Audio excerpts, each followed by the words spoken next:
Hi guys! For today's video of Manilyn, ako talaga nag-intro. Ikaw girl. Hi guys! Welcome to my YouTube channel. It's me again, Myla Myla Potts. Potts. And amazing. Hey. Okay guys, so yung video natin ngayon is kwentuhan lang. Simpleng ano lang. Chill lang. Chill lang tayo, and then tamang, ang tawag doon yung sinabi mo, podcast. Oo, broadcast. Broadcast. Ay! Podcast ba? Broadcast. Broadcast. Ay, Yun yung mga nauso kasi ngayon, yung Oo. tamang kwentuhan lang, yung reaction sa mga chismis or yung mga latest na issue.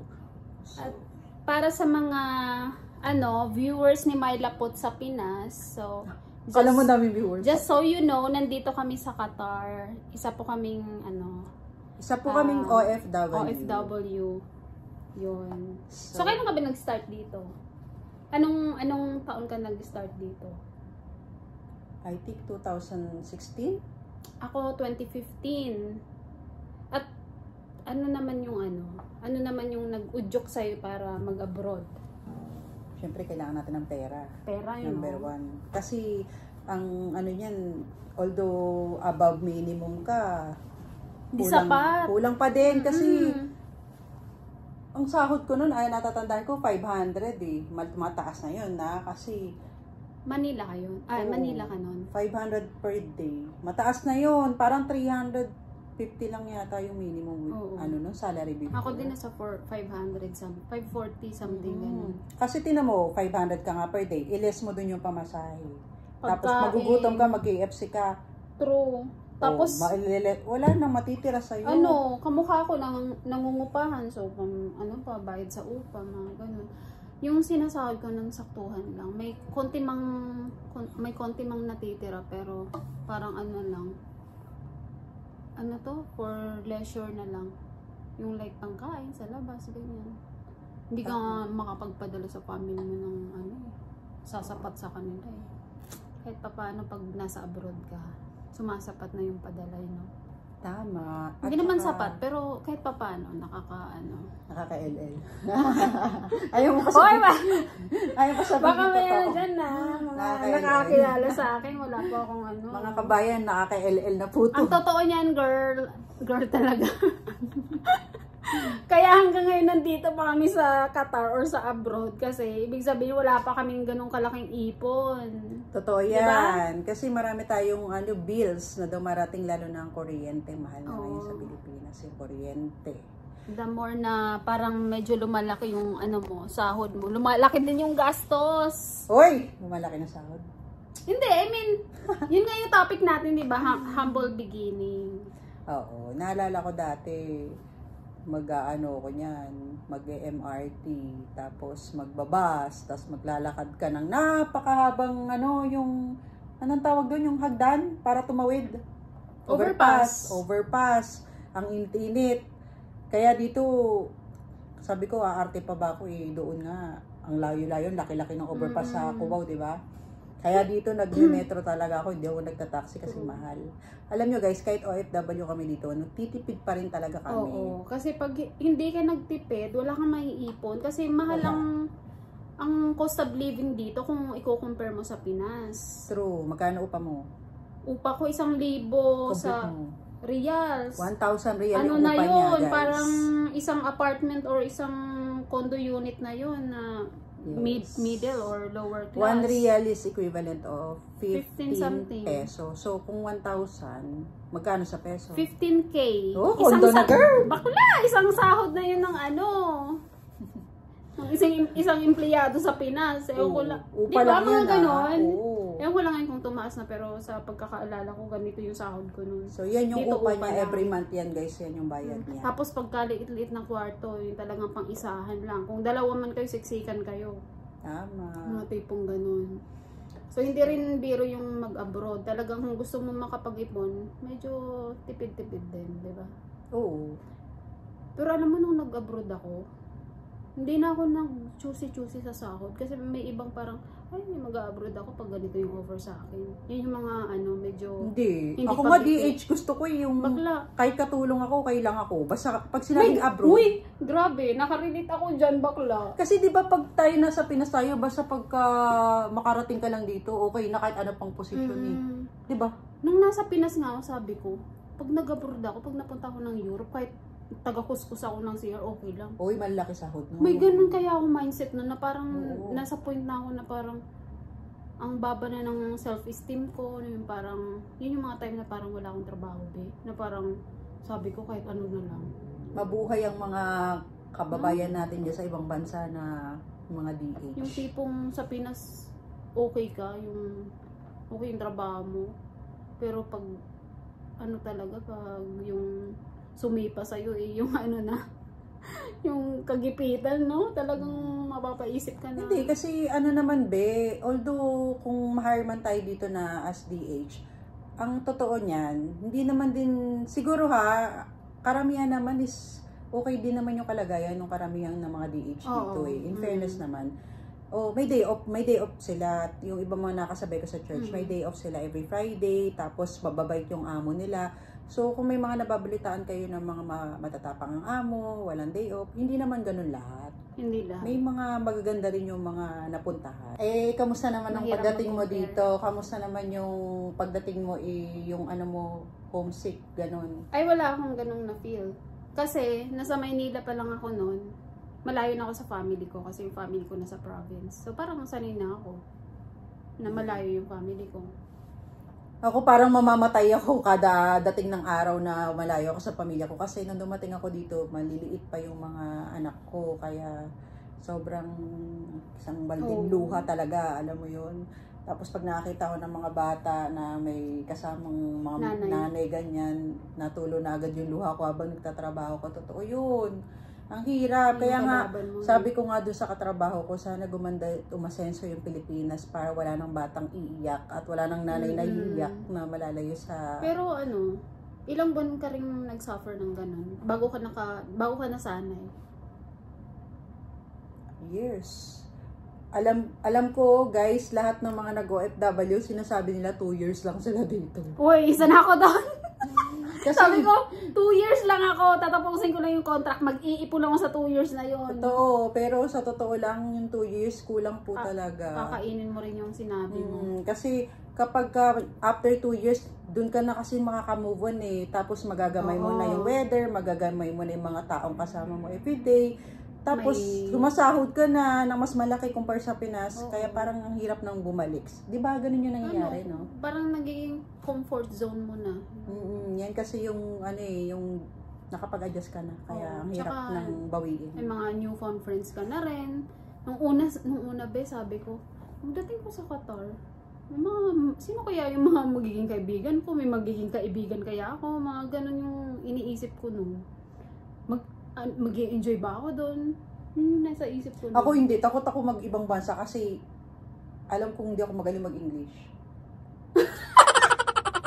Ako hindi ko inisip yung kasi Qatar naman siya, girl. Pero kung sa Amerika siguro. Hindi kahit ba Qatar kasi parang feeling ko pag lahat ng tao sa ibang bansa, main language is English talaga. Ang English ko, hindi naman saktuhan lang. Tapos, sa mga interview. ewan ko ba? Di ba pag tayong mga Pilipino, pag may mali tayong nasabing English, conscious tayo. parang iba, iko-correct ka ganun. Yan, para sa mga hindi nakakaalam, dito sa bansang to, or kahit saan man, actually yung English, hindi nila masyadong minamind yun kung wrong grammar ka. Kung wrong grammar ka, wala. Kasi, basta parang, naintindihan. yun ko, feeling ko sa atin lang, no? Pinagtatawanan pag wrong grammar ka. Isa na ako dun sa tumatawa. Kasi parang kahit nga sarili mo, pinagtatawanan ko minsan. Kasi masyado tayo talagang yan na kasi yung parang second language natin talagang kailangan itama. Pero maganda rin naman yung part na yon na maging conscious ka sa sa yung bang sa language mo, kung paano mo i-pronounce, ganun. Kasi aaralin mo, di ba? True. Kasi kapag nasanay ka na laging mali, mahirap naman pag ibang lahi na yung nagtawa, di ba? Pero, Diyos ko, pagka ganun, mas magagalit ka siguro. True. Tsaka kahit gaano ka kagaling mag-English, pag yung kaharap mo dito, yung kausap mo dito, parang nugod yung mga English, mapapanugod ka rin. Oo, totoo. Di ba? Parang pag fluent mo kasi, mas lalo kang hindi maintindihan. Ng iba ha, ng mga hindi English speakers. So, kailangan parang English kalabaw para mas maintindihan ka nila. May mga nagva-viral nga sa TikTok, di ba, na parang after 1 month in Qatar, after 1 year in Qatar, yung changes. Di ba?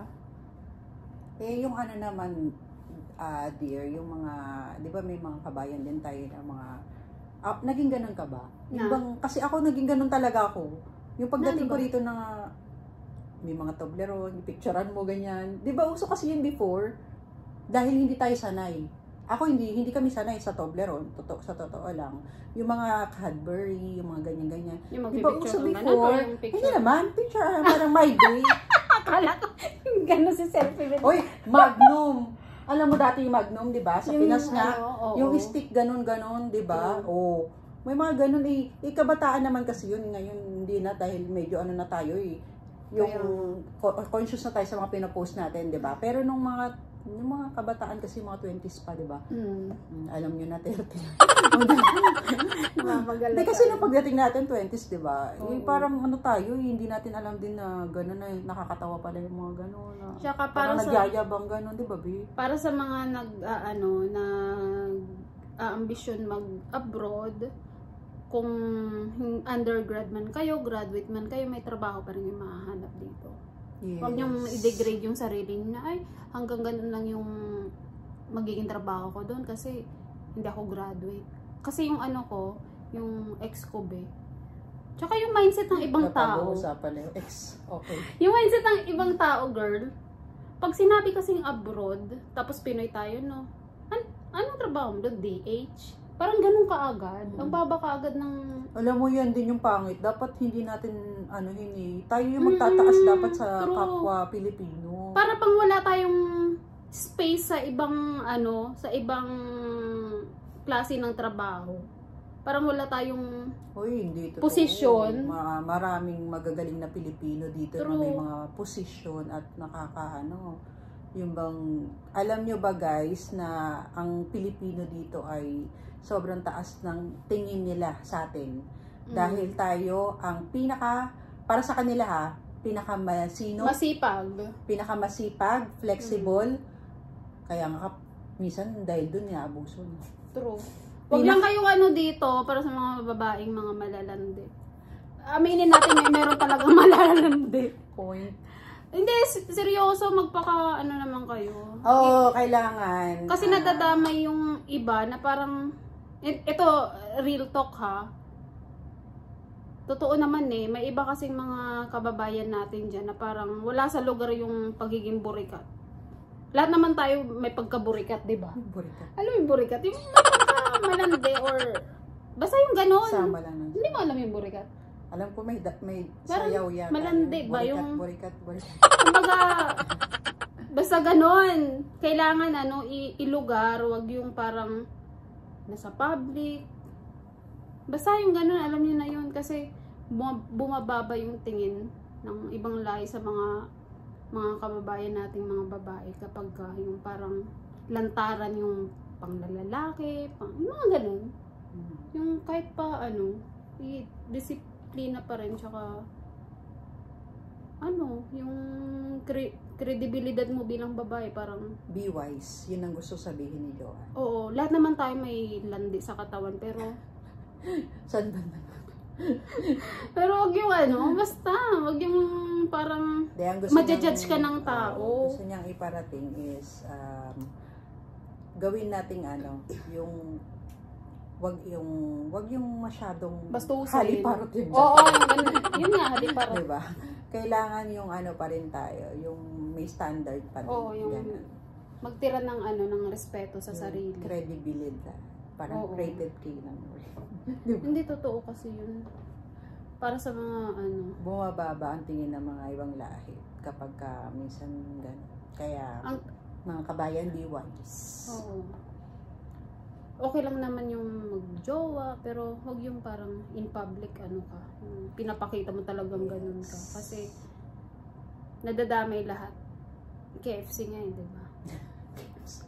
Oo, alam niyo ba guys na may Oo, totoo. customer Para aware kami. yung ano kasi. Ang tawag sa mga kabayan, KFC. Kasi ang ibig sabihin nun, KFC lang sasama na. May ganong ano sila. May mga ganon tayong ano. Na, ang sarap batuhin yung nagsabi nun eh. Naiintindihan naman natin yung needs ng iba, pero Kaya wag kayo papanya tawagin kang KFC. oo. Pero wag masyadong ano kasi, lantaran.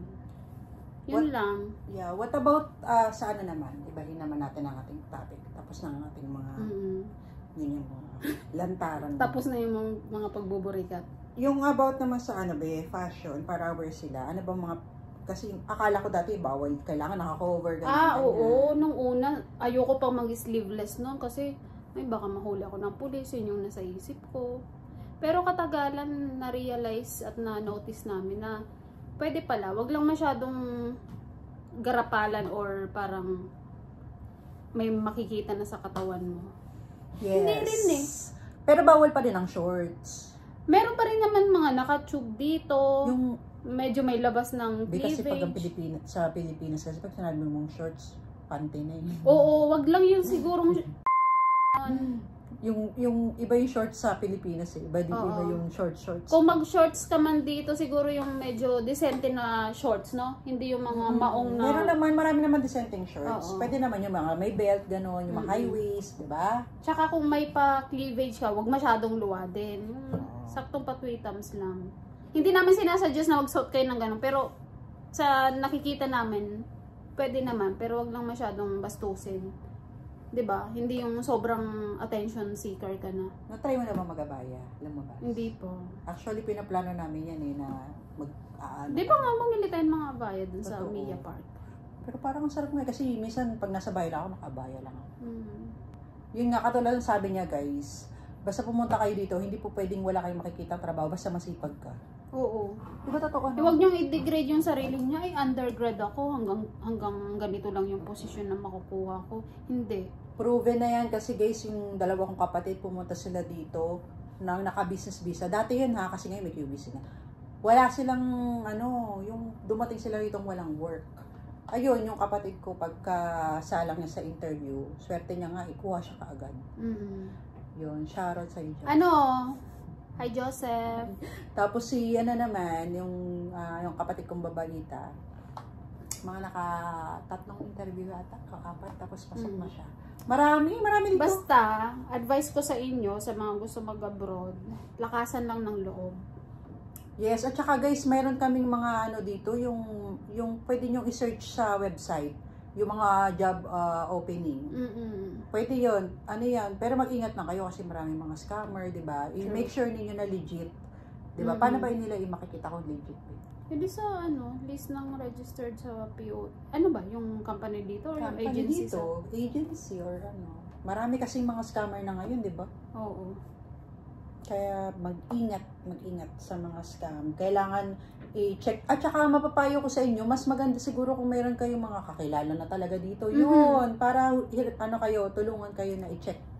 Kung kung halimbawa wala kang budget para sa pangsarili mong visa, kasi yung iba nagtuturismo dito, 'di ba? Yung iba naman dumadaan sa agency. So kung medyo wala kang budget, I suggest na mag-agency kayo. Kasi agency ako eh. Ano nga ba yung mo? CDK ako. Anong tumatawag sa CDK, yes. To be continued. Wait. Let's continue. Okay guys, so natakil na natin yung about sa mga pwede ninyong applyan pag dating din nyo dito. Oo. Ay, di pa. Yung mga pwede nilang mga hiring dito. Oo. Okay guys, so para lang may idea kayo. Meron ditong mga, isa dito sa madaling applyan is yung apparel. Kung saan, kagaling, di ba, Ben? Doon ako nag-start kahit wala akong kaalam-alam. Sa totoo lang, parang ako, gusto ko lang maging honest. Parang medyo pa ako nun, hindi pa ako ganun ka-proud. Bakit? Kasi nga, hindi naman ako nag-start sa trabaho, ganun ba? Parang from the beginning, parang office na ako, mga ganun-ganun, call center. Sa So, Pinas. hindi nila kasi na ano kung ano yung apparel. Sabi mo sa kanila, anong trabaho nung sa apparel? In short, ano siya, sales lady girls. Tindera ng mga damit. Oo, damit, From sapatos, the word or whatever. apparel. So, Pero marami silang hawak dito yung company na yun. Mm-mm. Isa na dyan yung Landmark Group, Alshai, and Dimilar. Parang Company? general, kasi pag, di ba general term yan ng mga merchants? Ay, like mga stores. yun nga, yun. Basta sales lady guys, marami dito Mm-mm. yun yan. Sa mga mall, ganun. So, sa ganun ako nag-start. Tapos, ayun, hanggang sa nalipat. Pwede mo ba sabihin sa kanila kung magkano yung sahod mo na? Ay, ito pa. Inoferan ako ng 2-4 reals sa Yan Pinas. Para lang may idea Oo, sila kung magkano yung 2015 yon. So, 2-4 times 15 natin. 2,400 reals times 36,000. So, syempre, malaki na yon. Kasi kung ang sinasahod mo lang dun sa Pinas is 15. Oo, malaki talaga. 36K. Pero, yung iba, bilang first timer ako, pero yung iba, mas malaki. Lalo na kung ex-OFW ka, mas malaki ang offer sa'yo. So, for me, okay na yun sa akin. So, kailangan mo lang kasi yung 2-4 na yun, kapag ka mag-rent ka ng isang sarili mong room, magkano lang matitira sa'yo. So, ang ginawa ko noon, kami sharing sa room. Bed spacer. So, pumapatak kami ng 450. 450. Pumapatak ng 7K. Bed spacer lang yun. Yun yung bayad niya sa upa, guys. Oo. Kasi 7,000. kasi sa Pinas, ang ganon, isang room na yun eh. Dito bed Oo. space lang. Tama lang siya, guys. Tapos, Double deck. double day. Oo. So, meron sa taas ka o sa ilalim. Sa taas. Kasi maliit ako. Yung mga tipong nahihihi ka, bababa ka pa. Pag mga payatot kayo, asahan yung sa taas kayo. Kasi yung mga kasama yung medyo mabigat, ikaw din mahihirapan kasi aalog pag sila yung aakyat. So, ganun. Uy, girl, ginrab ko nun para lang magka-extra talaga. Ginrab ko sideline, linis. Oo, naglinis kami ng isang bahay, villa. Extra din kasi yun kapag malaking bagay din yung ibibigay na 150. Magkano? 150 yata yun yung binigay. For 4 hours lang. Times 15. Meron ka ng mahigit 2,000. 250. Pero dati kasi yung rate 13 lang eh. Ngayon lang naging 15 yan. Ay, nga pala. Sorry. Tina-times ko siya sa 15. Before kasi di ba 13? Ngayong 2024 lang nag-stable na siya ng So, mga almost 2K. Not bad. Maglilinis ka lang naman. Pero madami kami nun. Sa isang villa. So, tulungan. So, pang grocery mo rin yun. Dumaan talaga ako sa ganun. Kasi parang, ang goal ko talaga nung, kaya sabi ko, mag-a-abroad ako. Mag-iipon, kaya wala nang inarte-inarte, di ba? Wala na talaga. Arte ka pa ba? Kung ang goal mo is mag-ipon, talagang kung ano yung opportunity. Dapat talaga nag-iipon. Kasi, hindi madali yung sacrifice na inilaan mo din eh, di ba? Na hindi makita yung family mo. Tapos, huwag maging waldas. Yun pa, marami akong kakilala, no need to mention, pero wala silang ipon until now. Kung meron man sobrang liit. Kasi, guys, kapag wag nyo masyadong i-embrace na, ay, abroad ako, breadwinner ako sa family, yung parang, lahat na lang ibibigay mo. Magtira para sa sarili. Oo. Kasi walang mag-iipon yan para sa'yo. Di ba? Oo, true. Huwag mo iasa sa iba. Wag masyadong, yung iba kasi, parang pasikat na lang, ay, para walang masabi yung mga kapitbahay. Abroad yung anak mo. Bakit ganyan? For ano lang. Diba? Show off lang. Show off. So, kailangan magtira pa rin kayo, maging practical kayo. Nasasabi namin to kasi syempre, nasa na kami, adulting, alam na namin yung mga Totoo. Ang tagal na namin dito, guys, in short. Pag medyo bata-bata ka pa, nasa 20s, fun-fun lang ang iisipin mo eh. Ay, may pangbili ako ng bagong bag, bagong shoes, mga Nike, mga uso-uso. Diba? Pero ang ending, nakikiuso ka nga, pero ang ending, mangungutang ka sa mga kaibigan mo dahil pagdating ng katapusan wala ka ng pera. And dito sa Qatar, hindi siya kinsenas katapusan ng sahod. Every 30. Yes. Katapusan po. Mag-aantay ka talaga ng isang buwan. Kasi yung iba, hindi sila marunong mag-budget, be. Totoo. Halimbawa, sa sahod ka, sabihin na natin 40k, 50k ang sinahod mo sa isang buwan. Paano yung gusto mong bilhin? Kasi for you, malaki na yan eh, kung isipin mo, 'di ba? Pero hindi mo kasi naiisip yung value din ng mga bilihin dito. 'Di ba? Parang bili ka lang ng bili ng gusto mong gamit. Tapos pagdating ng katapusan, wala na, out of budget ka na. Mangungutang ka na. Dapat ibahin niyo yung mindset niyo kapag lagi niyong isipin, itimbang, pag halimbawa may gusto kayong bilhin, need ba siya or want? 'Di ba? Ganun ako eh. Tama naman. Kung ako, pag halimbawa want lang siya, ayaw kong bumili ng regular price. Gusto ko naka-sale lagi, lalo na kung hindi naman ganung kaagarang kailangan. Gusto ko sale price, tapos iisipin ko kung magagamit ko ba everyday, yun lagi. Like kung bibili ako ng damit, alam ko magagamit ko everyday sa work. Tsaka never, hindi naman sa never, pero mostly 98% ng mga gamit ko naka-sale. 98%. So yun yung sa wants mo. Oo, pag needs mo. Pag needs ko, ang dami kong needs pag need ko, plural, ang daming needs. Hindi, like, example na lang, yung phone ko, gumastos ako dito ng magkano din to, be? Diba? Medyo kalalabas lang ng 14 Pro Max noon. Mako-consider ko siyang need, kasi, guys, nabili ko to siya last year, bali pang 8 years ko, or 7 or 8 years ko na yon. Ang una kong nabiling phone dito is 8 Plus. Imaginein mo yun, girl. Alam ko yan. 8 Plus ang nabili ko pagdating ko dito. Saktong 1 taon, 2 taon? Yeah, 2 taon ba? Sabihin na natin 2 taon. Saka pa lang ako nakabili ng 8 Plus. Pinakauna kong phone simula nung last kong gamit sa Pinas. Nasundan yun last year lang. Imaginein nyo. Gumastos ako ng ganong kalaki. Pero, kasi, ang reason ko nun, talagang kailangan ng palitan. Hindi dahil sa hindi na siya nag-work. Talagang kahit anong bura mo ng mga videos, photos, kahit anong bura mo, talagang napupuno na siya.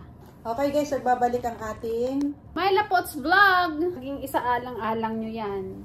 Pag gusto nyong makaipon. Advice to ng mga, expert. kuripoters. Kuripoters. Hindi naman sa kuripoters, guys. For your information, dalaga po siya. Pero, imagine na a-apply niya sa sarili niya yun. Kasi ako, nung dalaga ko, hindi ko yun nagagawa. Yung, i-balance. Ganun Pag talaga. gusto ko, hindi ko na iniisip yung needs at saka wants na sinasabi mo. Kaya, bilib ako sa kanya, sa totoo. Kasi, kaya ganun yung mindset ko. Yun yung mga, kung sino man nakaka-relate, yun yung mga taong parang walang ibang inaasahan kundi sarili lang. May family ako, pero alam kong sa financial matter, hindi nila kayang ma-provide yung tama. Oo. Basta alam niyo na yun. So yun, kailangan mo talaga mag-ipon. Magkakasakit ka, tutulungan ka ng family mo pero ipapangutang. Alam mo yung ganun, mag-e-effort sila, syempre family mo, pero ipapangutang pa yung mga ganun. So, walang ibang sasalba sa sarili mo, kundi sarili mo lang din. Yes, yung tama yan. Lalo na kung nasa abroad ka. Tsaka guys, sa mga katulad namin na OFW, huwag na natin nantayin yung tumanda tayo, tapos doon lang natin marirealize na wala pala tayong naging savings, tsaka wala tayong naging investment. Oo. Kasi sayang yung oras at yung pagod natin, 'di ba? Kaya kailangan bawat alam niyo katas ng sahod, pagod, oras. kailangan natin yan. Alagaan at ayusin natin yung paggamit. Hindi naman kami, yung iba kasi, alam mo, yung iba nami-misinterpret. Ako nami-misinterpret ako sa Tinawag ka nilang kuripot. Kuripot. Ako daw. Kemi, wala akong pake. Kuripot kung kuripot. Kasi, sino ba namang hindi magkukuripot sa sahod ko nun? Hindi yun sa pagkukuripot, kundi parang gusto mo lang maging practical. Kung hindi naman kailangan bilhin, kung may alternatibo naman, 'di ba? Yun doon ka sa medyo makakamura ka. 'Di ba? Kung same lang naman yung pleasure or yung happiness na makukuha mo doon, pinagkaiba lang. Parang relo lang yan, guys. Oo, true. Rolex versus yung mumurahing relo. Pero parehas yung, parehas naman na nagbibigay ng oras, di ba? Oo. Parehas umaandar. Parehas lahat. Like- Brand lang. Like sa pagkain, parehas naman makakabusog yan, pero pwede mo nang piliin yung mura na masarap din kaysa dun sa, halimbawa, simpleng scenario, gusto mo mag-McDo, pwede ka naman magluto na lang sa bahay, mas makakamura ka pa. 'Di ba? Yung ganun. In fairness. Kasi pag nagluto ka, pwedeng hanggang kinabukasan nun, makakain mo pa. Pag McDo, isang burger, isang fries, well, sa mga nakaka-LL na, wala na yun. Hindi na natin naiisip yun. Like, hindi, like us. Charot. Hindi naman sa pero kahit pa paano naman, masasabi namin may increase na yung mga sahod namin. Sa tagal ba naman namin dito, 'di ba? Oo, pero ginagamit to sa tama talaga yung sahod. Mahirap kasi mahirap yung, ako ang inisip ko yung pagtanda ko kaagad. Kasi ayoko humingi, ayoko umasa. Yun, isa pa Ayoko, yun. kasi mamaya magkasakit or ano man mangyari, kailanganin ko at least may mahugot ako. Oo, isa pa yun. Maliban sa parang iniisip ko na wala namang ang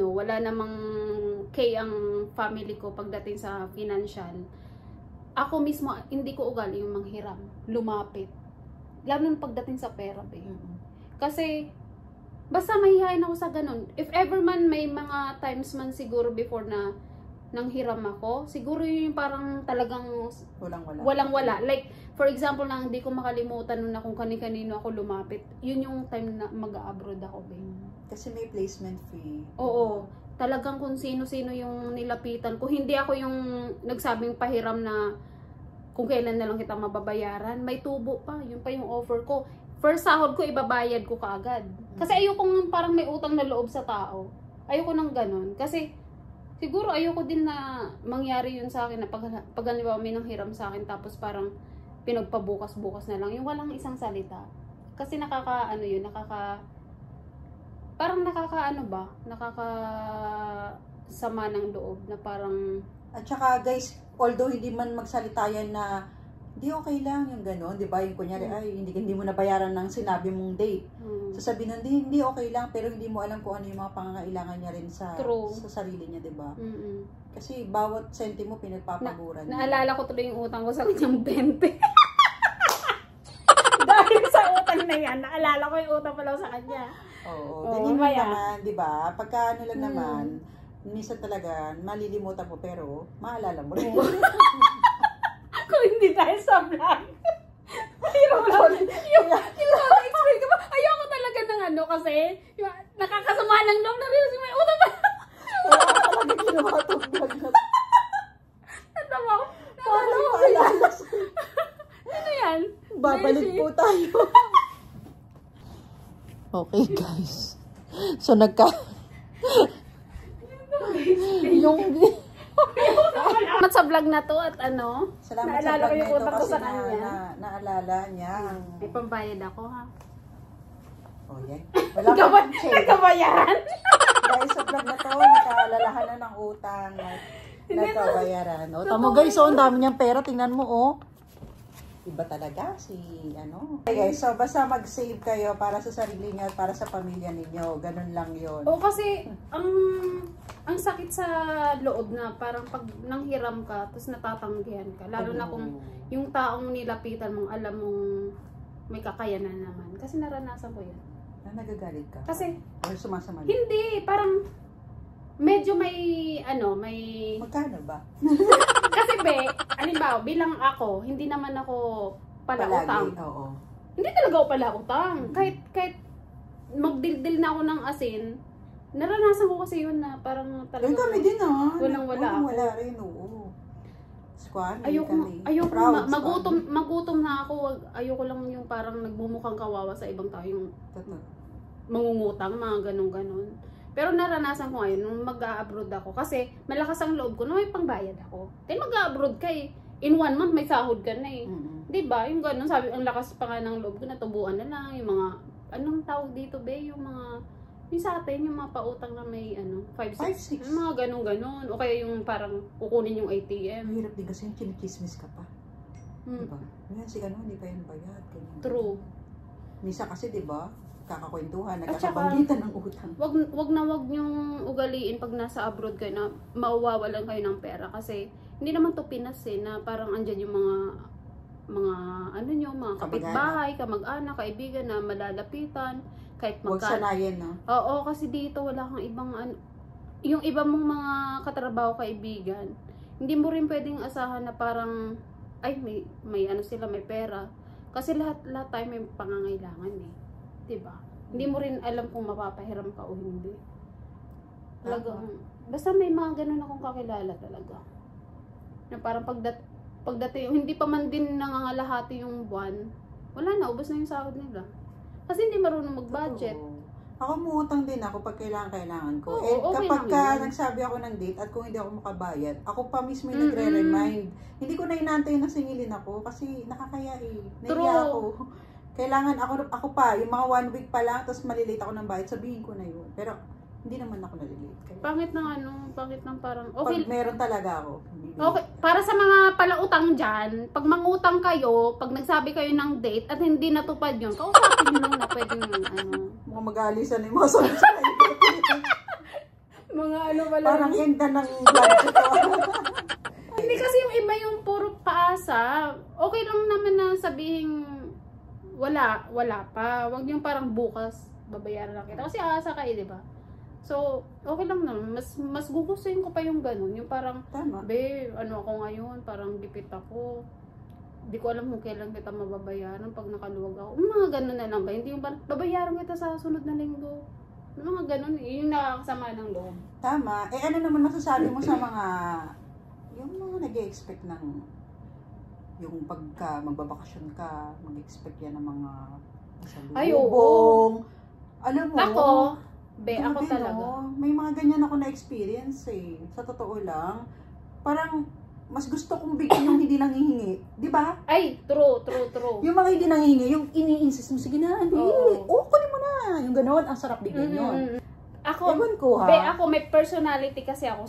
Kahit nasa Pinas lang. Lalo na yung, may iba kasi na nagpaparinig pa. Alam mo yun? Oo. Pero sinasadya. Pero kunyari nagpaparinig. May gano'n, di ba, B? Oo. Ako kasi, sa totoo lang, giver talaga ako.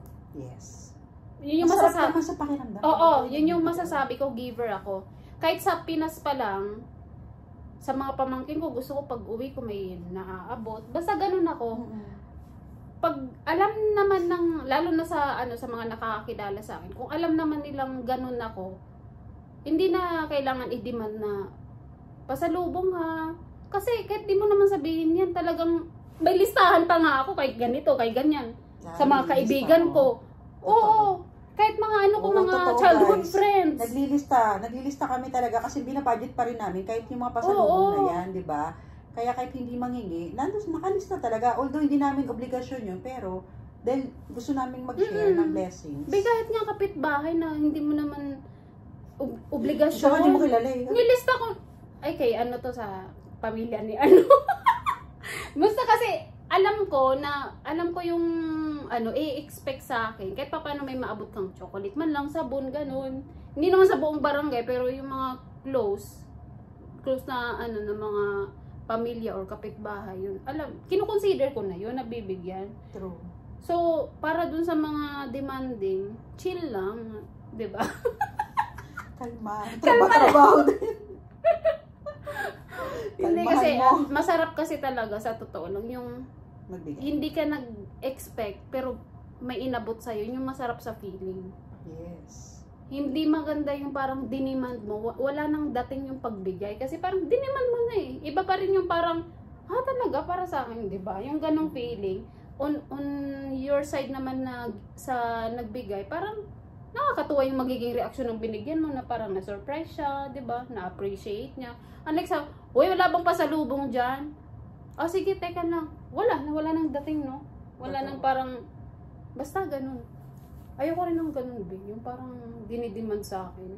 Lalo na kung alam ko naman sa sarili ko na giver naman ako, hindi yung parang nagdadamot, yung ganun. Kahit sa maliit na bagay. Ang dami kong binili na ng yung mga chocolates, para niyan syempre sa mga bata. Tapos mga lipstick, mga naka-promo dito, para sa mga Totoo. friends ko. mga sombrero para sa mga tatay, tito, mga kapitbahay na, mga lolo-lolo, di ba? Oo, di ba? Isipin nyo din na yung mga ginastos na pangbili ng mga pasalubong, ikinat yan sa mga gastusin namin dito ng mga OFW para lang magbigay, mag-share. At saka hindi biro yung abangers ka ng sale. Hindi biro yung... Oo, nakikipagbardagulan kami para lang makuha yung mga hindi sales. biro yung parang magmumultumol para tumingin lang ng mga promo. Yes. Yung paglalakad mo pa lang, pag-iikot ng wala titingin ng promo, pagbibit-bit, di ba be? Hindi biro yung Tama. ganun. Yung bagay, kahit pa sabihing promo yan, effort na rin yan eh. Correct. Di ba?